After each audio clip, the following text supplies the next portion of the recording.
Today, King Charles and Queen Camilla to fly out of Sydney for the Commonwealth Heads of Government meeting in Samoa.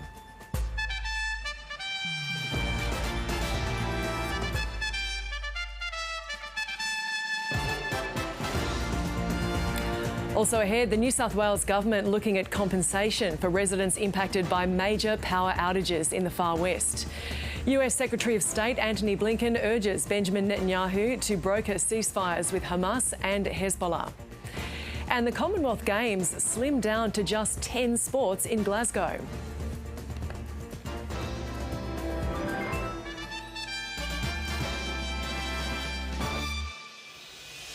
Hello, I'm Gemma Veness.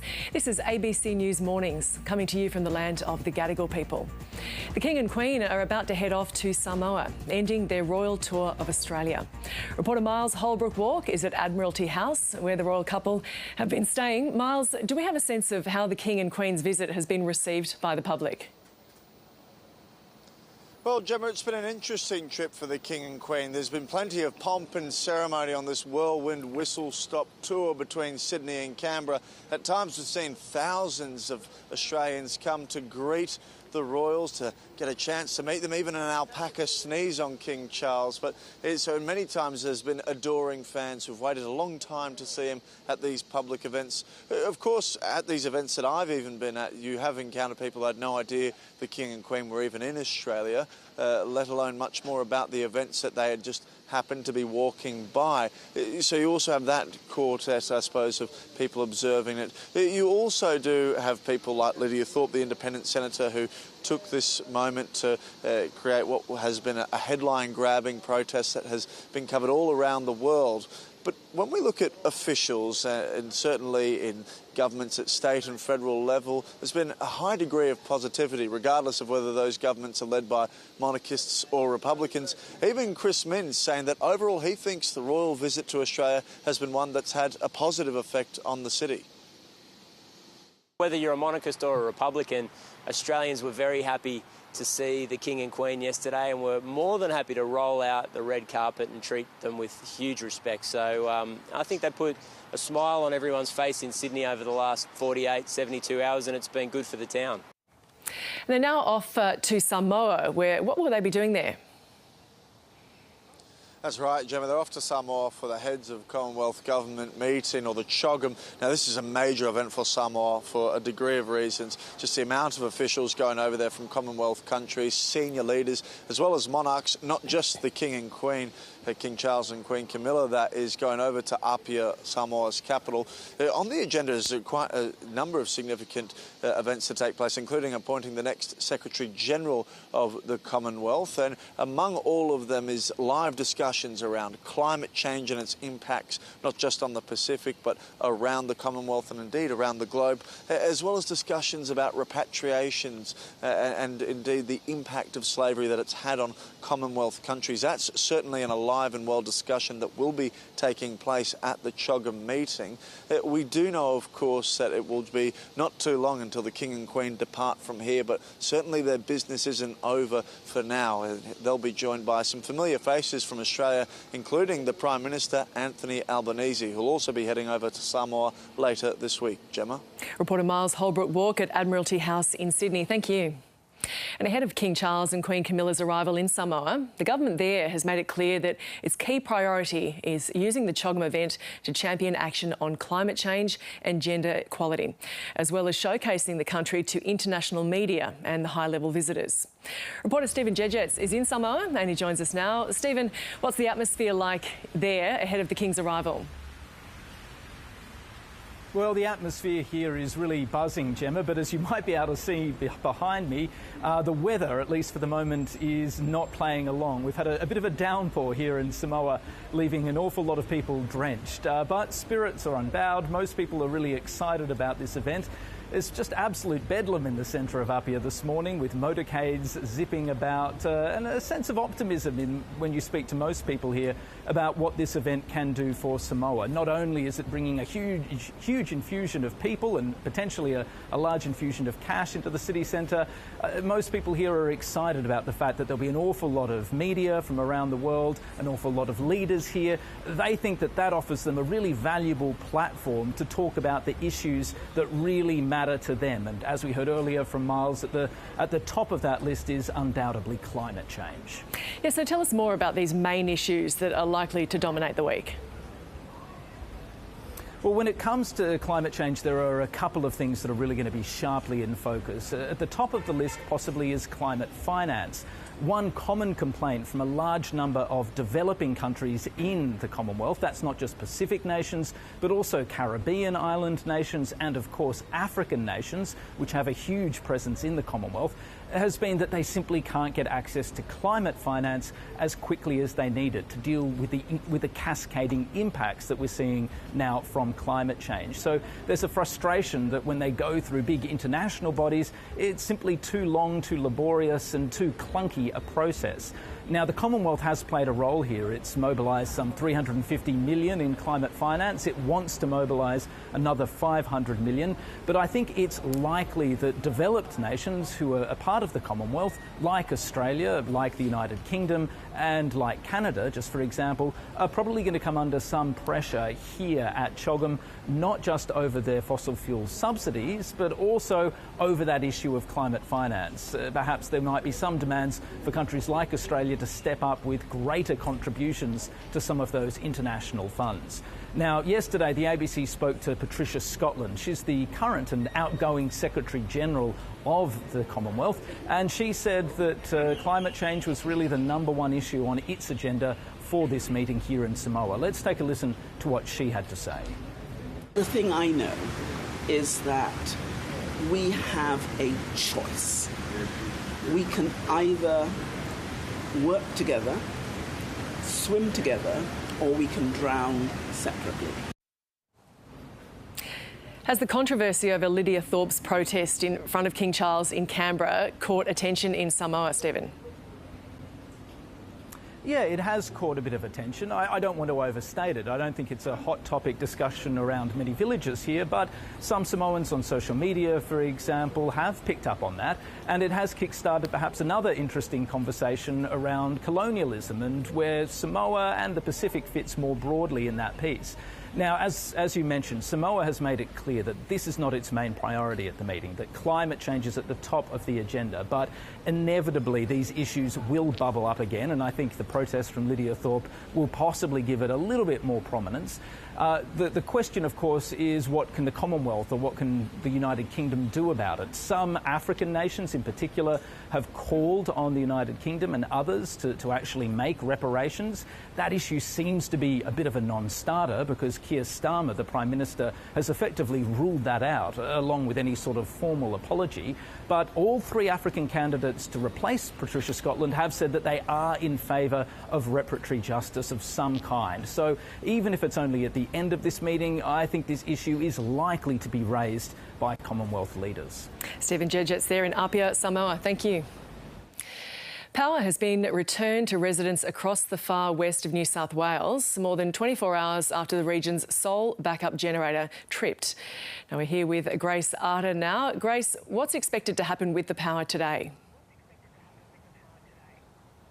Yeah, so look, as it stands now, people are not necessarily that confident in the power here in Broken Hill and across the Far West. And that's because as it stands, 4:30 yesterday, power started to come on for some people, but others didn't get their power until 9:30 at night, even midnight. And what we're doing now, or what Transgrid's doing now, is load sharing. So some areas are having their power taken back off so that others can have a bit more of a reliable connection.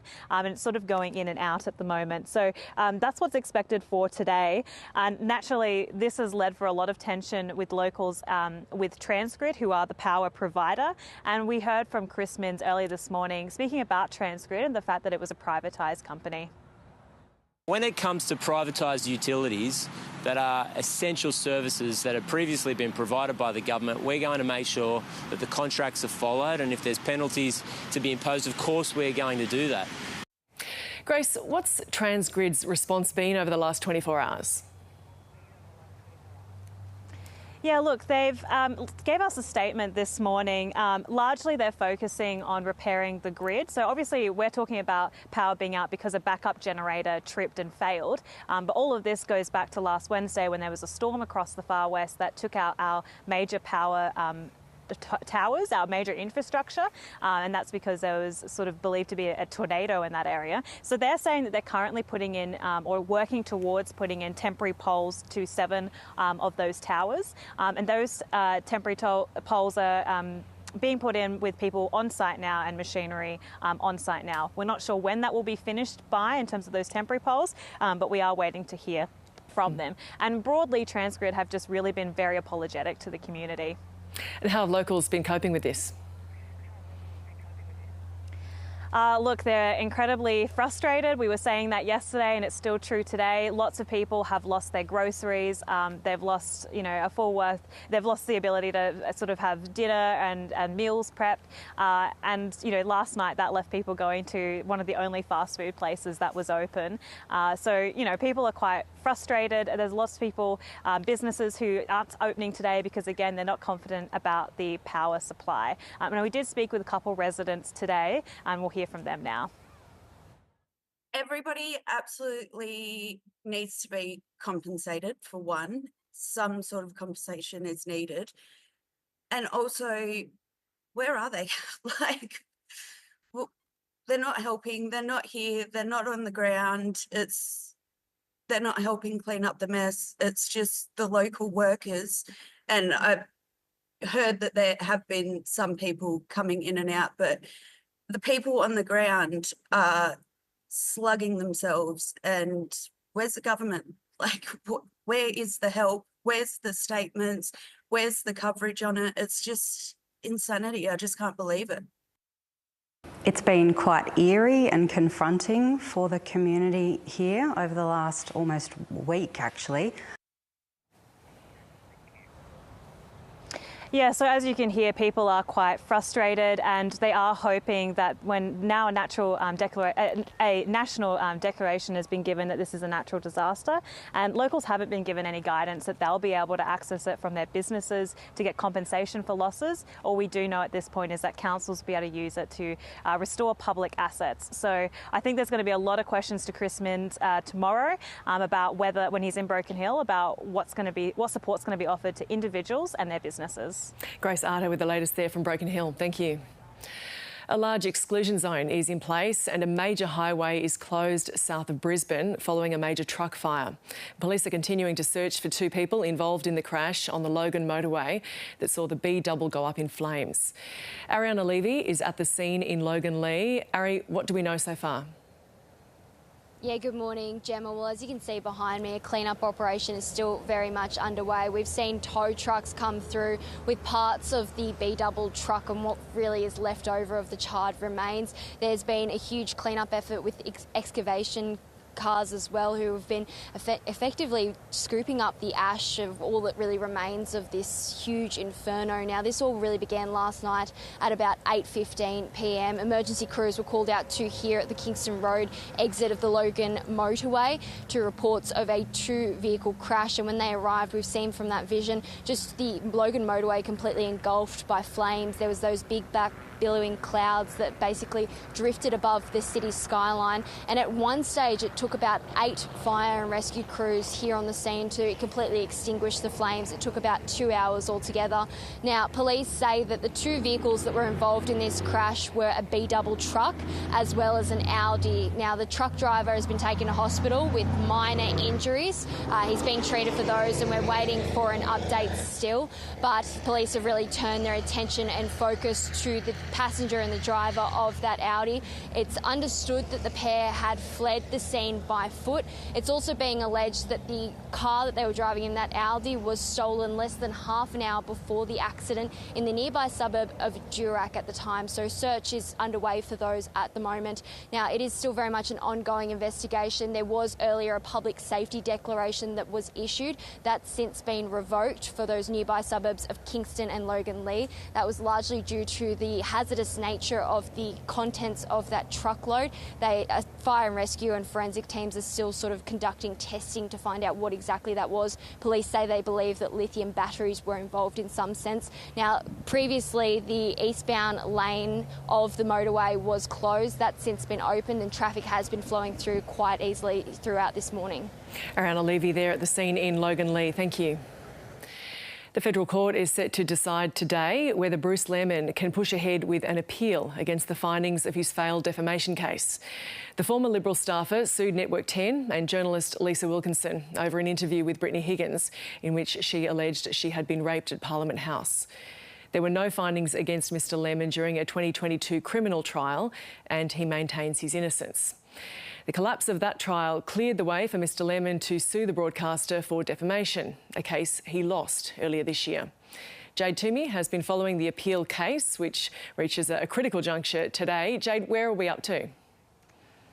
That's right, Gemma. We know that Justice Michael Lee earlier this year found that on the balance of probabilities, Brice Lemman did rape Brittany Higgins in 2019 in an office in Parliament House after a night out drinking with friends.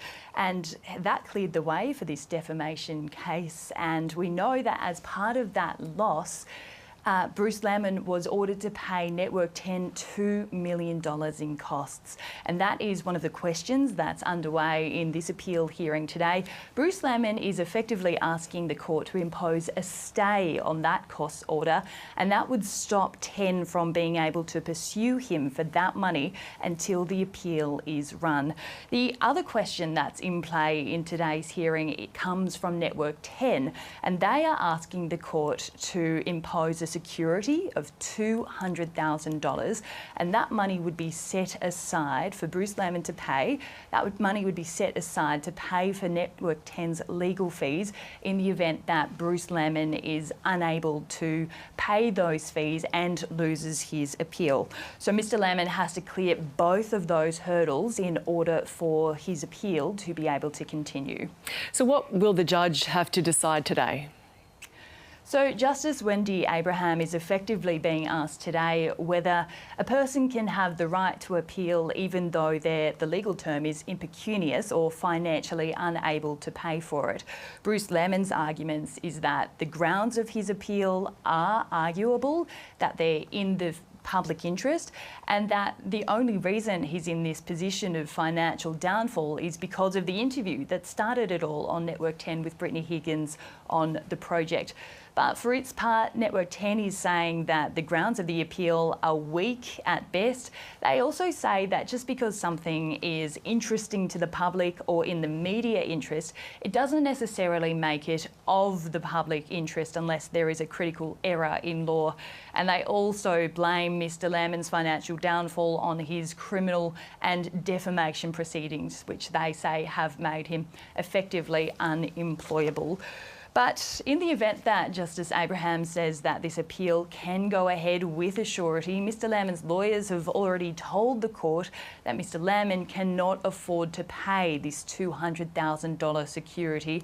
They say that he's on a Centrelink income and it would be most unlikely. That doesn't necessarily mean that he can't come up with the money in some other way, but we'll know shortly with the appeal to get underway at 9:30 this morning. Reporter Jade Toomey, thank you. The US Secretary of State Antony Blinken has arrived in the Middle East, launching yet another bid to convince Israel to agree to ceasefire deals in Gaza and Lebanon. He's met with Prime Minister Benjamin Netanyahu to discuss the conflicts, while Israel continued its bombing campaign in the Lebanese capital Beirut and in northern Gaza. Middle East correspondent Matthew Doran reports from Jerusalem. This is Antony Blinken's 11th trip to the Middle East since the war in Gaza began after the October 7 attacks last year. And he really hasn't had a whole lot to show for his efforts thus far. Israel continuing its bombardment of Gaza in what aid agencies, most of them, if not all of them, describe as creating one of the most devastating humanitarian crises the world has seen in recent times. And also Israel opening up a second front, this time against Hezbollah in Lebanon. Secretary Blinken landing in Tel Aviv before being whisked away to Jerusalem for meetings with the Israeli Prime Minister Benjamin Netanyahu and the Defence Minister Yoav Gallant. The talks held against this backdrop. Nighttime strikes in Beirut killing at least 13, according to Lebanese authorities. The extent of the damage near a hospital in the southern suburb of Dahir becoming clear after sunrise, with bodies being pulled from the rubble. Israel saying it was targeting the militant group Hezbollah, as it was in this daylight strike.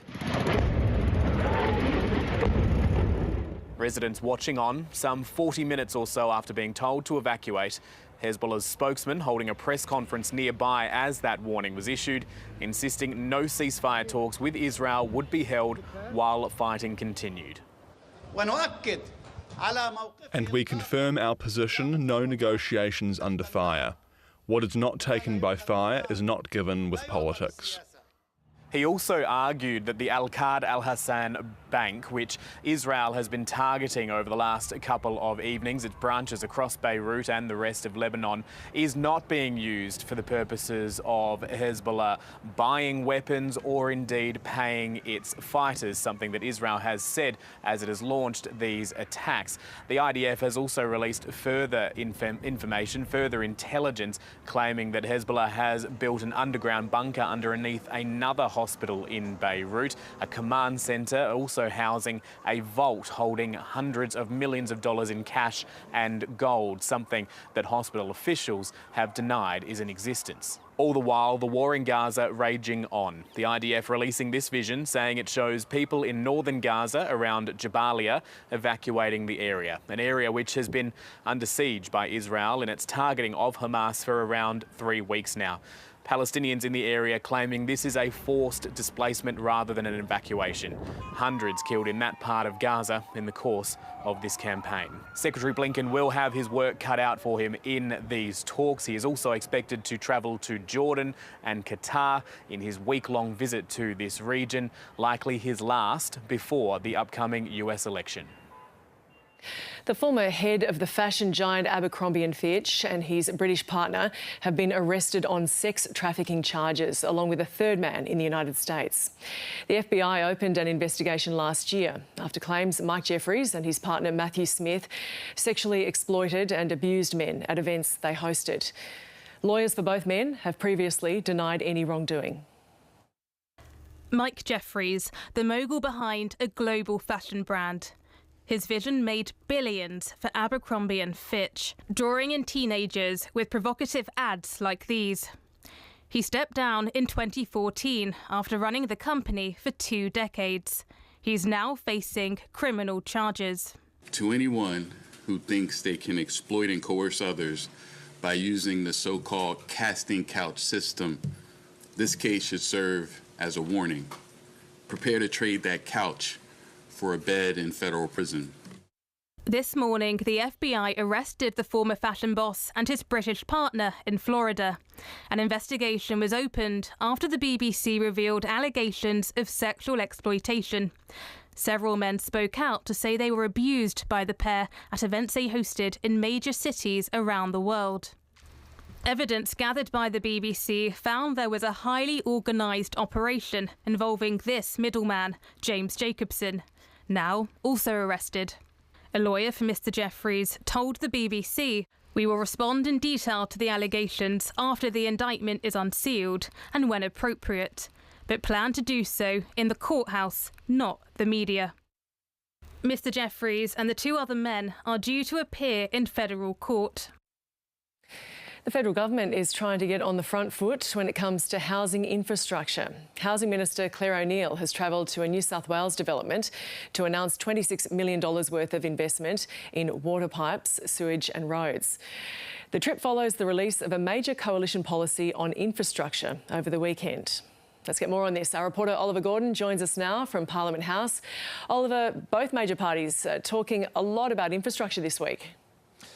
Yeah, that's right, Gemma. It looks like a bit of a new front when it comes to this housing policy debate. Over the weekend, we saw the announcement of this coalition policy, a $5 billion fund, putting money into the hands of councils and developers to get those boring or unsexy, as the Shadow Minister for Infrastructure, Bridget McKenzie, called them, things like access roads, power, sewerage, basically to make it so that more homes can be built more quickly. The Coalition's policy is built around the goal of having 500,000 new homes.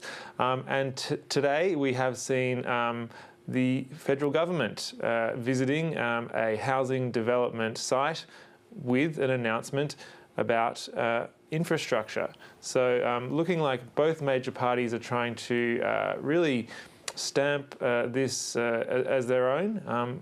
This is what Housing Minister Claire O'Neil had to say, followed by what Opposition Leader Peter Dutton had to say, who's also on a housing development site today. It's the kind of boring but important stuff, laying down roads, water pipes, sewerage, this kind of thing. And this is part of a massive agenda, building more homes for Australians, helping them get into a better rental situation, and most importantly of all, making sure that more Australians get that chance for home ownership. The key difference is that the government wasn't doing this before our policy announcement. When you look at where they've been spending money, the government's been spending money on studies, on surveys, on courses.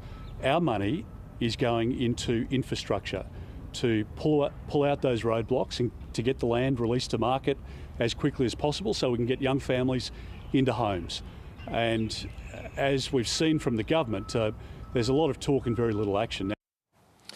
Opposition Leader Peter Dutton there, and he was following Housing Minister Claire O'Neil, interestingly, both on housing development sites. Now, when we look at the critiques from the coalition side and then from the Albanese government side, what the Albanese government is saying about the coalition's policy is actually it's a card trick, and overall the coalition will be spending less money on housing than the Albanese government. And we heard Peter Dutton there saying that the Albanese government's infrastructure money isn't actually being spent on infrastructure, pipes in the ground and roads, but rather on bureaucracy and things of that nature. So infrastructure, as I said, a new front in this housing policy debate, Gemma. And Oliver, the Housing Minister also had some words for protesters who have come out against high-rise developments in their suburb. Yeah, that's right. So this follows a Victorian government announcement of some high-rise developments in some quite affluent suburbs in inner Melbourne. Housing Minister Claire O'Neil had this to say about protesters who quickly responded to that news from the Victorian government. Here's Minister O'Neil. I think staging a protest before we've got any real detail on this was a bit much. I mean, the moment that you say we're going to have greater density in a suburb like Brighton, people are hitting the streets in protest. You know, these are the same people who are complaining about housing options for their kids. Housing Minister Claire O'Neil there. And it's really interesting, Gemma, to see how the coalition and the Labor Party or the Albanese government are talking about housing. We've seen in recent days the Shadow Housing Minister Michael Sukkar talking about this $5 billion infrastructure fund and really sort of signalling that this will be a policy that enables the building of housing on these greenfield sites, sort of on these outer suburban areas. And there we see from the Housing Minister, Claire O'Neil, she's sort of getting in behind the Victorian government and their effort to get these high-rise inner-city dwellings built. So possibly a bit of a point of difference there between the coalition and the Albanese government when it comes to where they see the solution to this housing crisis. But really, with the federal election not too far away, housing shaping up as quite a key issue, Gemma. Oliver Gordon at Parliament House, thank you. It's time to check in on the weather now with Nate Byrne. Morning, Nate. We have this cloud band across much of the country right now. Is it bringing much in the way of wet weather? Not a heck of a lot, Gemma. Morning. I've been having a look at the totals, and so far, Tassie's probably seen the best of the falls out of this so far, and that's only been a millimetre or a fraction above, really, for some. But it is a pretty extensive cloud band. Most of what it's been doing, though, has been dragging that heat that's been pooling in the northwest right down into the southeast. We saw that Melbourne yesterday managed to tip just over into the 30-degree mark, and then the cooler change came in just a little bit earlier than we were thinking this time yesterday morning.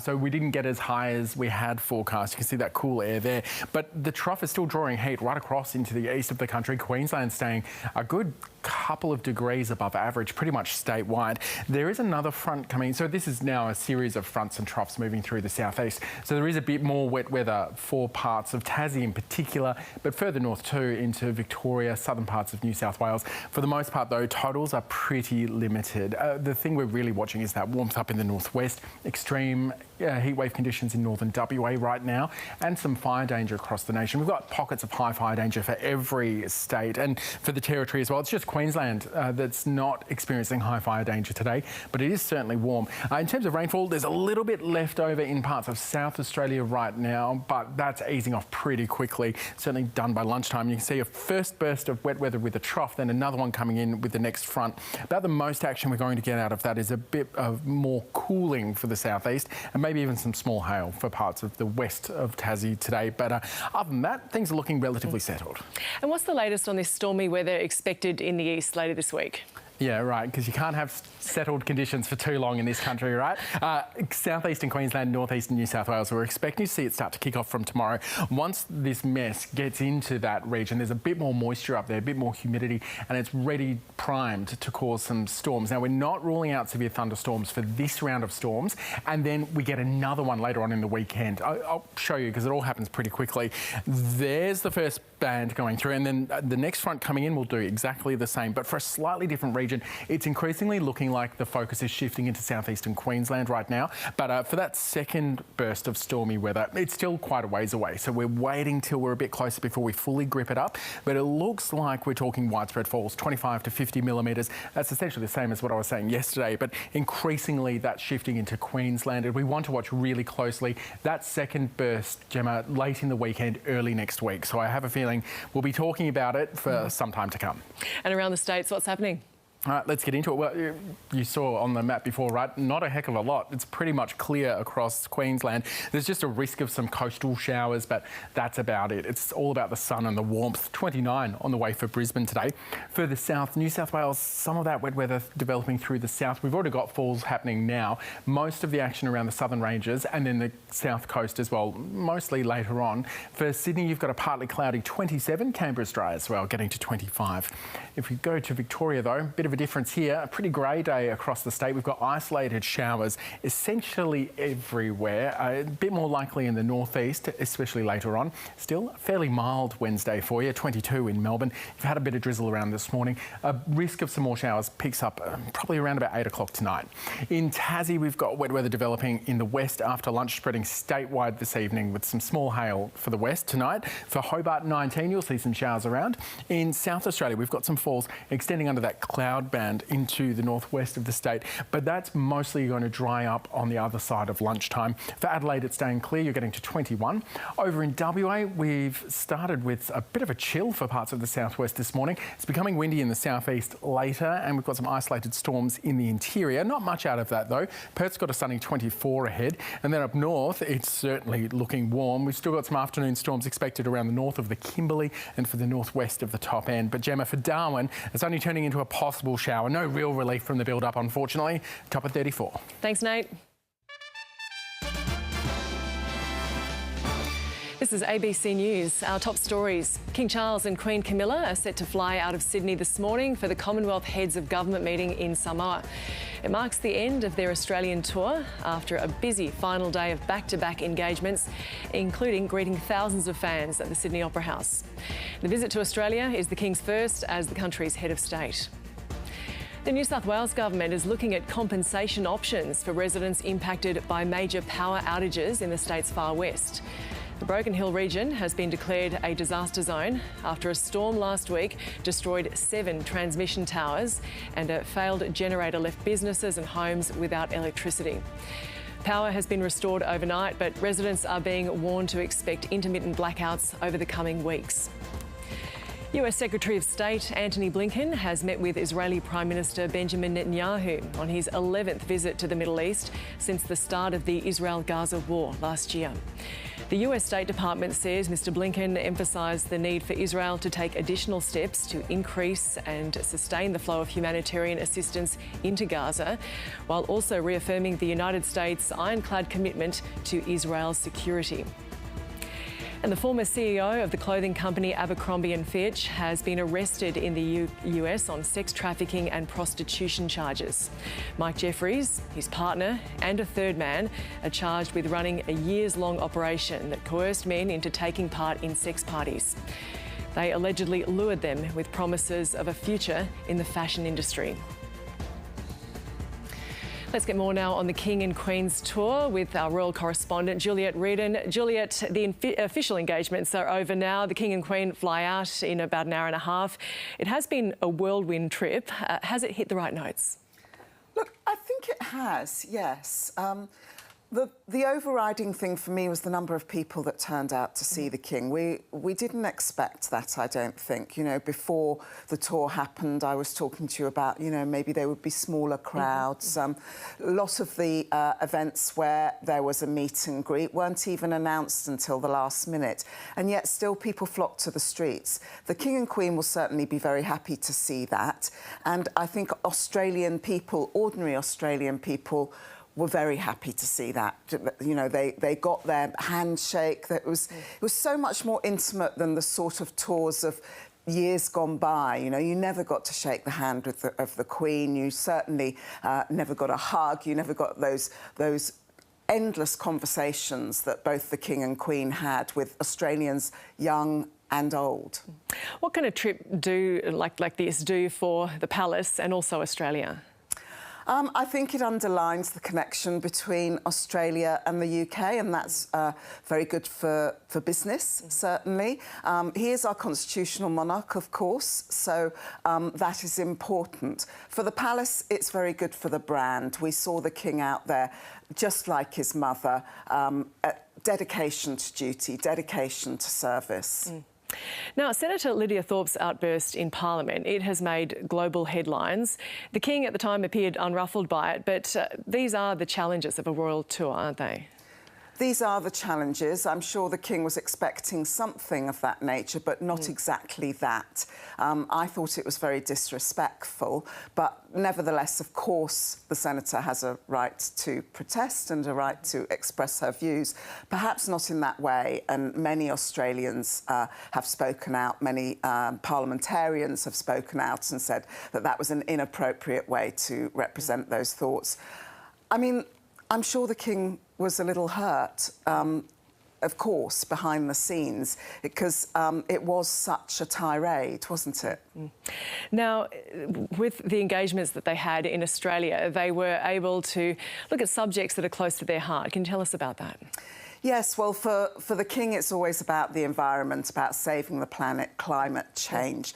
One of the most memorable shots of the tour for me was the King and Queen coming out of the rainforest arm in arm, and the King was just looking up in awe at that rainforest canopy.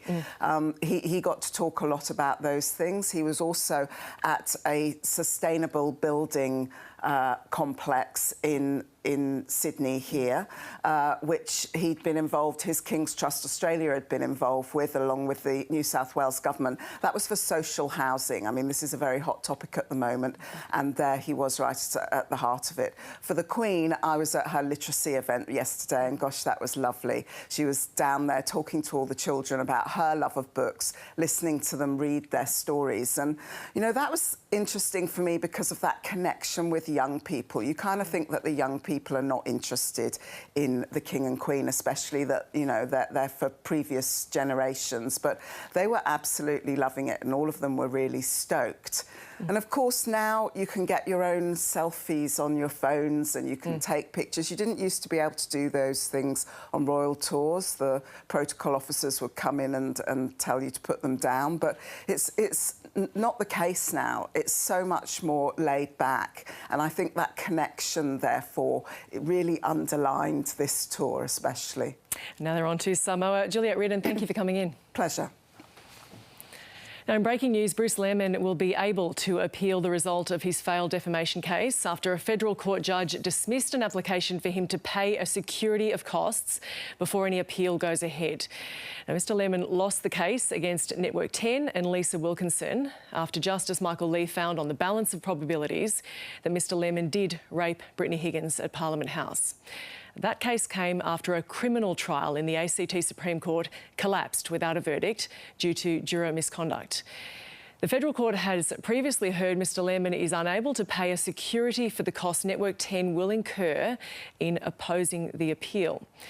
Justice Wendy Abraham has also granted Mr Lemman a delay in the enforcement of a costs order against him in the original defamation case. So we'll have more on that as it comes to hand.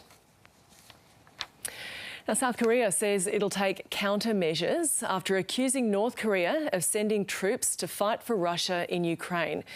Pyongyang has called the allegation it's sent up to 12,000 elite troops to the battlefield as a groundless rumour. The South Korean government says if the troops aren't withdrawn, it will respond in a firm manner. For more on this, journalist Jean Lee joins us now from Honolulu. Jean, NATO has requested more information on these reports. They've come from South Korea's spy agency. What can be confirmed at this point?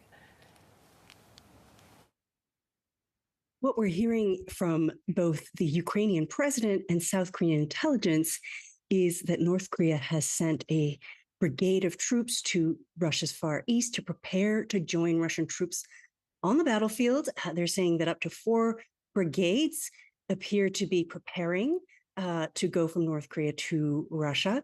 They have intelligence. We don't have access on the ground to some degree, but they're probably watching from satellite imagery and tracking the movements very closely.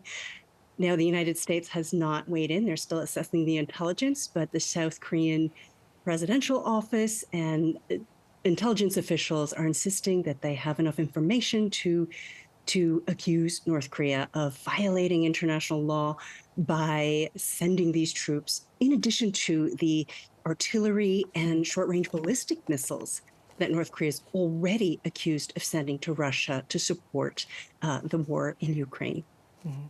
And so is it in terms of if, obviously, but also where the troops would be deployed? Is that where there are questions about whether this would violate international law? So this is a good reminder that UN Security Council resolutions do ban both Russia from hiring North Koreans.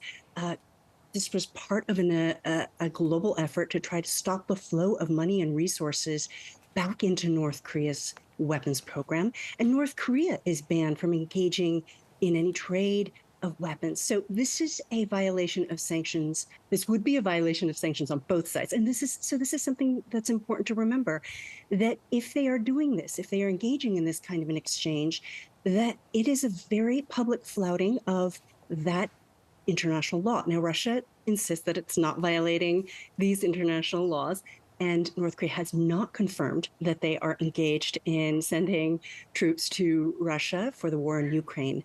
But we have seen them flout these laws before. Now, what I'm concerned about is what is North Korea getting in exchange for the support that they're providing to Russia? And I think the concern is that there could be some, in addition to aid that they very badly need, there could also be some technological advancements that could get North Korea's weapons program, its nuclear program, its ballistic missiles program to the next level. And so that is certainly one concern that we're watching for closely.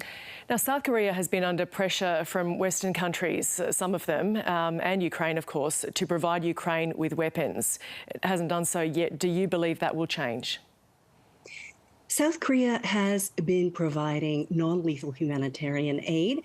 So far, it has resisted getting drawn into sending weapons, but this could be the thing that crosses the red. This could be the thing that gets them to make that decision to get involved. And that's another thing, is that in addition to seeing seeing North Korean troops alongside Russian troops, that specter of another nation getting involved could also draw in another nation on the other side, like South Korea, and turn this into a much larger conflict. So while we worry about, of course, the people of Ukraine, we worry about the security of the Korean people when it comes to North Korea's nuclear program, I think that this is a reminder that these types of alliances, these types of agreements can also have an impact much farther beyond just that battleground in Ukraine and beyond the Korean Peninsula. So I think that we are watching very closely to see how this compels South Korea to get involved in that conflict as well. Jean, from an Australian perspective, why does this matter? So this is an opportunity. You may be thinking, how does this affect me in Australia? But this is a reminder that while North Korea is very isolated and Russia and Ukraine may seem very far away, that these conflicts do have a way of spilling past their borders. Now, I do think that when it comes to North Korea, that is my area of expertise. Despite their isolation, despite the sanctions, despite the border closures and limited trade relations, they are doing everything they can to get what they need to bring that nuclear weapons program to a level where they can be recognized as a nuclear power. Now, this affects all of us. I'm afraid we're at a point where their program is extremely advanced, and any testing even, not even, say, a first strike, but even any test that they carry out could be very dangerous for all of us. This is a region that is a tinderbox. This is a region where the Korean conflict has not been resolved, and any kind of testing could also trigger a response from any of the neighbors in the region. So I think that this is a reminder that it's a reminder of how these countries are interrelated and the impact it has on all of us, even if we are not right there. So it is a moment for all of us, I think, around the world to recognize what kind of an impact these conflicts have on our security as well. Jean Lee, thank you for joining us. Thank you. National polling has Kamala Harris slightly ahead of Donald Trump on the final stretch of the US presidential election campaign. But ultimately, the result will come down to a handful of states. 7 of them are considered battlegrounds, and they could effectively go either way, and with it, key electoral college votes in the race to secure that magic number of 270. They are Arizona, Georgia, Michigan, North Carolina, Nevada, Pennsylvania and Wisconsin. This is not a normal situation, is it, huh? The 2 leading candidates have been targeting them in the final stretch to polling day as Republicans and Democrats try to sway undecided voters. The swing state with the most at play, holding 19 coveted electoral college votes, is Pennsylvania. See you later. We win Pennsylvania. We win this great Commonwealth. We are going to win the whole ballgame. It's such an important place. Pennsylvania has voted Democrat in every presidential race since 1992, other than 2016, when Donald Trump was elected for his first term. It has one of the fastest growing Hispanic communities in the US, and both parties are trying to test their popularity among Latinos. The last 2 major contests were decided by a razor-thin margin. Pennsylvania is a state that went for Trump in 2016, went for Biden in 2020. It's got a lot of white working class voters. It's got large urban centers, rural communities. So Pennsylvania serves as sort of a microcosm of the country as a whole. Nothing will change with Kamala. More weakness, more war, more welfare for illegals, and even more taxes. A second Trump term, more unhinged, unstable, and unchecked. Online feeds, airwaves and billboards are filled with attack ads as the campaigns invest heavily in Pennsylvania, spending more attention, money and time there than anywhere else in the country. Many voters know they could decide who gets the keys to the White House. It's split pretty even right now. Half of my friends are voting for Kamala, and the other half are voting for Trump. So if that's any indication, then I think it's a pretty tight race here. Pennsylvania is such a close state that it's really going to be, literally on election day, does it rain? Is it sunny?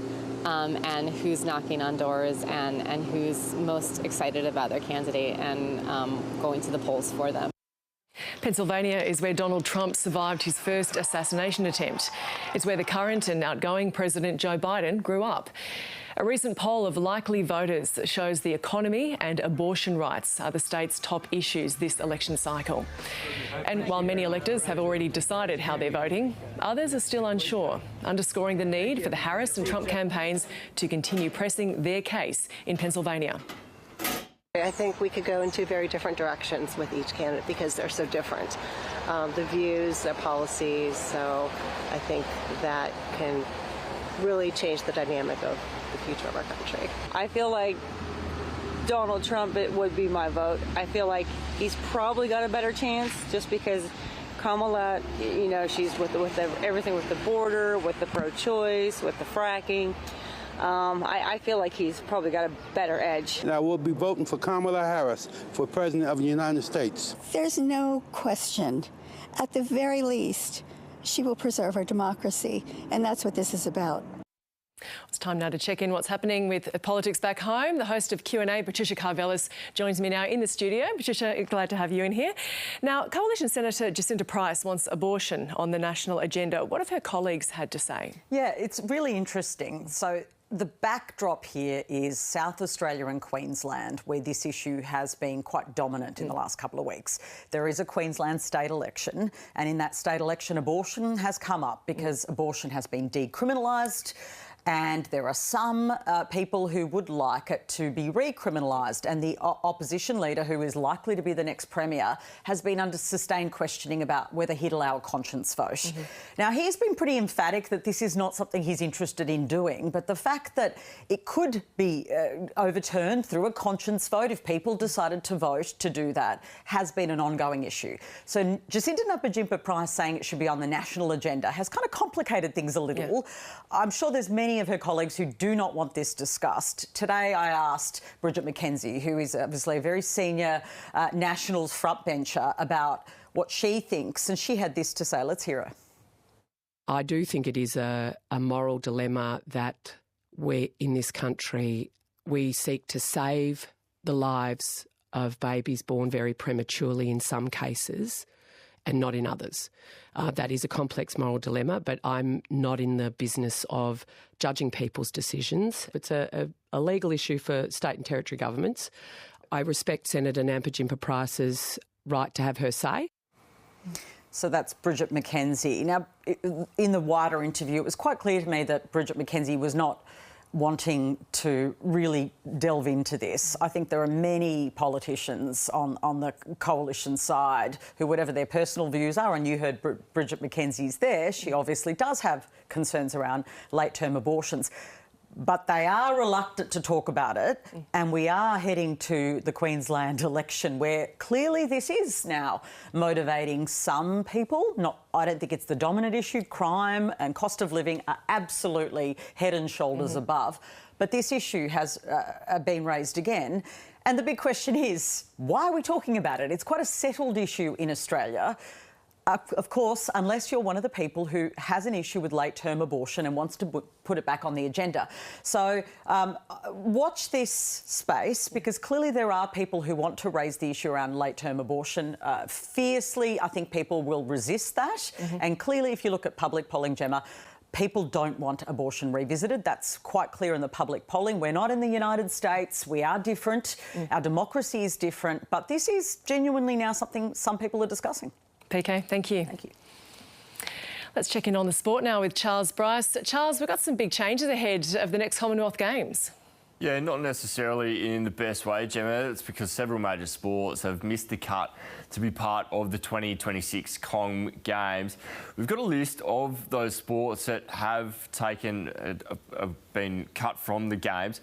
So we've got road cycling, hockey, rugby sevens, badminton. A number of these sports have been part of the Com Games for nearly 100 years. Just 10 events will feature in Scotland. There we've got there netball, boxing, athletics, swimming. A number of those disciplines as well will have the para element to them. So athletics, swimming, track cycling, there's going to be the para cycling and para elements to them. The games are going to be running over 11 days across 4 multi-purpose venues from July 2026. Well, pre-season, it's set for a pretty exciting match. Yeah, it's the All-Stars, the Indigenous All-Stars. They're going to be taking to the field during pre-season next year. It'll be the first time since 2015 an All-Stars team has been assembled. They'll be taking on Fremantle in February at Perth Stadium. The lineup hasn't yet been announced, but it's going to largely depend on whether clubs will allow some of their big-name Indigenous players to take to the field. But Fremantle recruit Shai Bolton is likely going to be facing his new teammates alongside fellow Indigenous docker Alex Pearce and Michael Walters. Charles, how's the Sheffield Shield looking going into the last day of play? Well, Alex Carey, he steered South Australia to a 358-run lead over Queensland in the Sheffield Shield. Carey ended yesterday's play unbeaten on 123. That was just off 163 deliveries. He raced through the 90s, hitting 1-6 and a pair of 4s to bring up his second century of the summer. I wouldn't say South Australia would be batting too much into today. In the other game, New South Wales, they need 198 runs to beat Victoria. The Blues only have 4 wickets in hand though, so it could be a little bit tough. Mitchell Starc and Josh Philippe will return to the crease this morning. Alex de Minaur in some fine form. Yeah, he's had a come-from-behind win in his first match at the Vienna Open. The second seed Aussie went down 2-6 in the first set against Jan-Lennard Struff. De Minaur then dug deep to fight back. He took the next 2 sets, 6-2, 6-2, in what was his 3rd win in a row over the German. He next plays Italian Flavio Coboloni in the second round. And in soccer, the Mariners, they had a narrow loss overseas. Yeah, they fell just short of a win against Shanghai Port in the AFC Champions League last night. It was a pretty evenly contested match. The Chinese Super League giants, they went into the break with a 2-0 lead though. The Mariners got on the scoreboard in the 60th minute. That was from a stunning shot from outside the box. Shanghai again went out to a 2-goal advantage before a 93rd minute goal from the Mariners clawed back the lead, but by then it was too late. They went down 3-2. Charles, thank you. Let's take a look at the weather in the capital cities for today. It is a partly cloudy one in Brisbane, mostly sunny in Sydney, heading for a top of 27. A cloudy day in Canberra, mostly sunny in Adelaide, 21 the top. There is a shower or 2 for Hobart. A sunny day in Perth and a possible shower for Darwin, heading for 34. Now, there is more on the ABC News app and on ABC iView. I'm Gemma Veness. Now, stay with us. We're going to have more on the breaking news from this hour that Brice Lemman will be able to appeal the result of his failed defamation case. And that comes after a federal court judge dismissed an application for him to pay a security of costs before any appeal could go ahead. Now, the background to this, Mr Lemman lost the case against Network 10 and Lisa Wilkinson after Justice Michael Lee found that on the balance of probabilities that Mr Lemman did rape Brittany Higgins at Parliament House. That case came after a criminal trial in the ACT Supreme Court collapsed without a verdict due to juror misconduct. Now, the federal court has previously heard Mr Lemman is impecunious and is unable to pay a security for the costs Network 10 will incur in opposing this appeal. Justice Wendy Abraham has also granted Mr Lemman a delay in the enforcement of a costs order against him from the original defamation case. So that breaking news from this hour, we will have more on that. Stay with us.